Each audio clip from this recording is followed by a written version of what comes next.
Good morning, Carl, from Recording Studio Oxford. We just had a chat, and you said you would like to also read the Stories of the Jungle book that do not deal with Mowgli.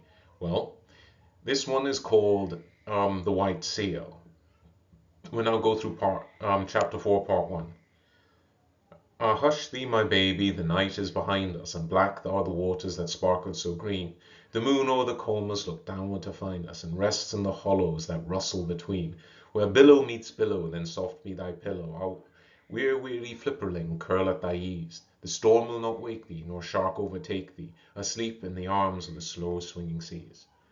All these things happened several years ago at a place called Nova Scotia, or Northeast Point, on the island of St. Paul, away and away in the Bering Strait. Limmershin, the winter wren, told me the tale when he was blown onto the rigging of a steamer going to Japan, and I took him down into my cabin, and I warmed him and fed him for a couple of days until he was fit to fly back to St. Paul's again. Limmershin is a very quaint little bird, but he knows how to tell the truth. Nobody comes to Nova Scotia except on business, and the only people who have regular business there are the seals. They come in the summer months by the hundreds and thousands out of the cold grey sea, for Nova Scotia Beach has the finest accommodation for seals anywhere in the world. This is the place they're talking about, Carl. It's far, far to the north, at the very end of Eurasia, on the far eastern corner where it borders the Americas. There's a great sea that links the Arctic Ocean with the Pacific Ocean, and there are many islands in that place that once men in the very dawn of our youth crossed over that. For in those days the water was lower and you could walk from Eurasia to America, and that is how the Native Americans, the people who are sometimes called the Indians, came to that great continent. Well, but now we're going to talk about the seals who live in this land of ice and snow and great bergs floating in the water. Sea Catch knew that, and every spring he would swim from whatever place he would be in, swim like a torpedo boat straight for Nova Scotia, and spend a month fighting with his companions for a good place on the rocks, as close to the sea as possible. Sea Catch was then 15 years old, a huge grey fur seal with almost a mane on his shoulders and long, wicked dog teeth. When he heaved himself onto his front flippers, he stood more than 4 feet off the ground, and his weight, if anyone had been bold enough to weigh him, was nearly 700 pounds. That's over 300 kilos, Carl. He was scarred all over with the marks of savage fights, but he was always ready for just one more fight. He would put his head on one side, and though he were afraid to look his enemy in the face, then he would shoot it out like lightning. And when the big teeth were firmly fixed in the other seal's neck, the other seal might get away if he could, but Sea Catch would not help him. Yet Sea Catch never chased a beaten seal, for that was against the rules of the beach. He only wanted room by the sea for his nursery. But as there were 40 or 50,000 other seals hunting for the same thing each spring, the whistling, bellowing, roaring, and blowing on the beach was something frightful. From a little hill called Hutchinson's Hill, you could look over 3.5 miles of ground covered with fighting seals, and the surf was dotted all over with the heads of seals hurrying to land and to begin their share of the fighting. They fought in the breakers, they fought in the sand, and they fought on the smooth, worn basalt rocks of the nurseries, but they were just as stupid and unaccommodating as men. Their wives never came to the island till late May or early June, for they did not require to be torn to pieces, and the young 2, 3, and 4-year-old seals who had not begun housekeeping went inland about half a mile through the ranks of the fighters, and played about in the sand dunes in droves and legions, and rubbed off every single green thing that grew. They were called the Holushiki, the bachelors, and perhaps 2 or 300 or 1,000 of them at Nova Scotia alone. Sea Catch had just finished his 45th fight of one spring when Matka, his soft, sleek, gentle-eyed wife, came out of the sea, and he caught her by the scruff of the neck and dumped her down on his reservation, saying gruffly, "Late as usual. Where have you been?" It was not the fashion for Sea Catch to eat anything during the 4 months he stayed around the beach, so his temper was generally bad. But Matka knew better than to answer back. She looked round and cooed. "How thoughtful of you. You've taken the old place again." "I should think I had," said Sea Catch. "Look at me." He was scratching and bleeding in 20 places. One eye was almost out, and his sides were torn to ribbons. "Oh, you men, Matka said, fanning herself with a hind flipper. "Why can't you be sensible and settle your places quietly? You looked as though you'd been fighting with the killer whale." "I haven't been doing anything but fight since the middle of May. This beach is disgracefully crowded this season. I made at least 100 seals from Alukanon Beach, house hunting. Why can't people stay where they belong?" "I often thought we'd be much happier if we hauled out to Otter Island instead of this crowded place," said Matka. "Bah, only the Holushiki go to Otter Island. If we went there, they would say we were afraid. We must preserve appearances, my dear." Sea Catch sunk his head proudly between his fat shoulders and pretended to go to sleep for a few minutes, but all the time he was keeping a sharp lookout for fight.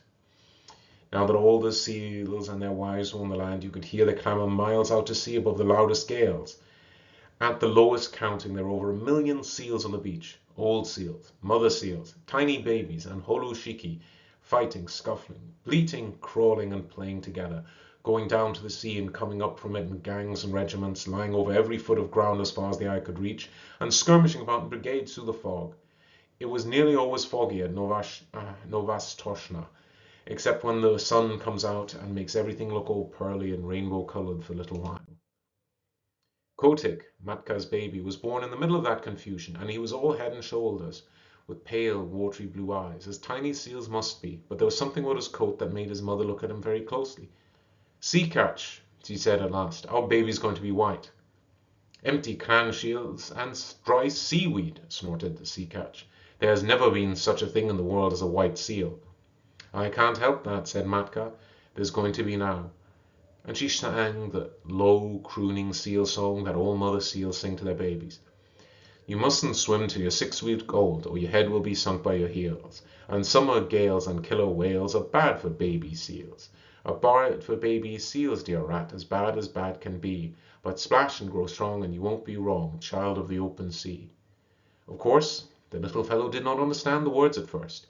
He paddled and scrambled about by his mother's side, and learned to scuffle out of the way when his father was fighting with another seal, and the two rolled and roared up and down the slippery rocks. Matka used to go out to the sea to get things to eat, and the baby was fed only once in 2 days, but then he ate all he could and throve upon it.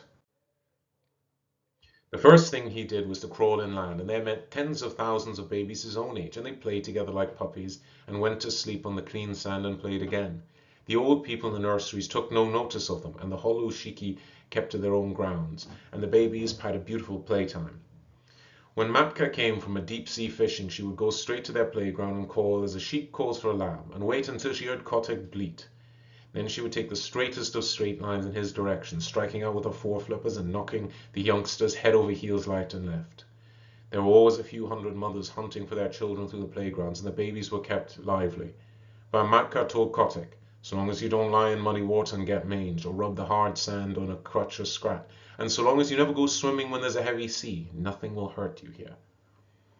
Little seals can do no more swim than little children, but they're unhappy until they learn. The first time that Kotick went down to the sea, a wave carried him out beyond his depth, and his big head sank, and his little hind flippers flew up exactly as his mother had told him in the song, and if the next wave had not thrown him back, he would have drowned. After that he learned to lie in a beach pool and let the wash of waves just cover him and lift him up while he paddled, but he always kept his eye open for the big waves that might hurt. He was 2 weeks learning to use his flippers, and all the while he floundered in and out of the water, and coughed and grunted and crawled up the beach and took clamp naps in the sand, and went back again until at last he found that he truly belonged to the water. Then can you imagine the times that he had with his companions, ducking under rollers, or coming in on top of a comber and landing with a swash and a splutter as a big wave went whirling far up the beach, or standing up on his tail and scratching his head as the old people did, or playing I am king of the castle on slippery, weedy rocks that just stuck out of the wash? Now and then he would see a thin fin, like a big shark's fin, drifting close to shore, and he knew that was the killer whale, the grampus, who eats young seals when he can get them. And Kotick would fall head for the beach like an arrow, and the fin would jig off slowly as if they were looking for nothing at all. Late in October the seals began to leave St. Paul's for the deep sea, by families and tribes, and there was no more fighting over the nurseries, and the Holushiki played anywhere they liked. "Next year," said Matka to Kotick, "you will be a Holushiki, but this year you must learn how to catch fish." They set out together across the Pacific, and Matka showed Kotick how to sleep on his back with his flippers tucked down by his sides and his little nose out of the water. No cradle is so comfortable as the long, rocking swell of the Pacific. When Kotick felt his skin tingle all over, Matka told him he was learning the feel of the water, and that tingly, prickly feelings meant bad weather were coming, and he must swim hard and get away. In a little time, she said, you will know where to swim to, but just now we follow the sea pig, the porpoise, for he is very wise. A school of porpoises were ducking and tearing through the water, and little Kotick followed them as fast as he could. How do you know where to go? He panted. The leader of the school rolled his white eye and ducked under. My tail tingles, youngster, he said. That means there's a gale behind me. Come along. When you're south of the sticky water, he meant the equator, which is the center of the planet, Carl, and your tail tingles, that means there's a gale in front of you, and you must head north. Come along, the water feels bad here. This was one of very many things that Kotick learned, and he was always learning. Matka taught him how to follow the cod and the halibut under the sea banks and wrench the rocking out of his hole in the weeds, how to skirt the wrecks lying 100 fathoms below water and dart like a rifle bullet at one porthole and out at another as the fishes ran, how to dance on top of the waves when the lightning was racing all over the sky, and wave his flipper politely to the stumpy-tailed albatross and the man-of-war hawk as they went down the wind. How to jump 3 or 4 feet clear of the water like a dolphin, flippers close to his side and tail curved, to leave the flying fish alone because they are all bony. To take a shoulder piece out of a cord at full speed 10 fathoms deep, never to stop and look at a boat or ship, but particularly a rowboat. At the end of 6 months, what Kotick did not know about deep-sea fishing was not worth a knowing, and all that time he never set flipper on dry ground. One day, however, as he was lying half asleep in the warm water somewhere off the island of Juan Fernandez, he felt faint and lazy all over, just as human people do when spring is in their legs. And he remembered the good firm beaches of Nova Toshna, 7,000 miles away, and the games his companion played, the smell of seaweed, the seal roar, and the fighting. So very minute he turned north, and swimming steadily, he went on, he met scores of his mates, all bound from the same place, and they said, Greeting, Kotick! This year we are all holoshiki, and we can dance the fire dance in the breakers of Lucanon and play on the new grass. But where did you get that coat? Kotick's fur was almost pure white now, and though he felt very proud of it, he said only, Swim quickly, my bones are aching for the land. And so they came to the beaches where they had been born, and heard the old seals, their fathers, fighting in the rolling mist. That night Kotick danced the fire dance with the yelling seals. The sea is full of fire on summer nights, all the way down from Novas Toshna to Lucanon, and every seal leaves a wake like burning oil behind him and a flaming flash when he jumps, and the waves break in great phosphorescent streaks and swirls. Then they went inland to the holoshiki grounds and rolled up and down in the new wild wheat and told stories of what they had done while they had been at sea. They talked about the Pacific as boys would talk about a wood that they'd been nutting in. And if anyone had understood them, they could have gone away and made such a chart of the ocean that never was. The 3- and 4-year-old holoshiki rumped down from Hutchinson's Hill, crying, Out of the way, youngsters! The sea is deep and you don't know all that's in it yet. Wait until you've rounded the Horn. Hi, you yearling, where did you get that white coat? I didn't get it, said Kotick. It grew. And just as he was going to roll the speaker over, a couple of black-haired men with great red, flat faces came from behind a sand dune, and Kotick, who'd never seen a man before, coughed and lowered his head. The holoshiki had just bundled a few yards and sat staring stupidly. The men were no less than Kerik Buterin, the chief of the seal hunters of the island, and Pantalamon, his son. They came from the village not half a mile from the sea nurseries, and they were deciding what seals they would drive up to the killing pens, for the seals were driven just like sheep, and turned into seal skin jackets later on. Ho, said Pantalamon, look, there's a white seal.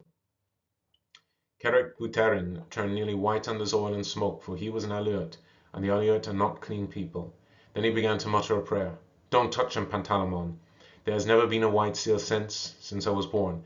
Perhaps it's old Zaharov's ghost. He was lost last year in the big gale. I'm not going near him, said Pantalamon. He's unlucky. Do you really think he's old Zaharov come back? I'll owe him for some gull's eggs. Don't look at him, said Kerik. Head off that drove of 4-year-olds. The men ought to skin 200 today, but it's the beginning of the season and they're new to the work. 100 will do, quick. Pantalamon rattled a pair of seal's shoulder bones in front of a herd of holushiki, and they stopped dead, puffing and blowing. Then he stepped near, and the seals began to move, and Kerick headed them inland, and they never tried to get back to their companions. Hundreds of thousands of seals watched them being driven, but they were playing just the same. Kotick was the only one who asked questions, and none of his companions could tell him anything, except the men always drew seals that way for 6 weeks or 2 months of every year. "I am going to follow," he said, and his eyes nearly popped out of his head as he shuffled along in the wake of the herd. "The white seal is coming after us," cried Pantalamon. "That's the first time a seal has ever come to the killing grounds alone." "Shh! Don't look behind you," said Kerick. "It is Zaharrof's ghost. I must speak to the priest about this." And there we finish. Well, the story of what poor little Kotick finds at the killing grounds and the stories of the seals will continue on next video. Until next time, Carl. Love you to pieces.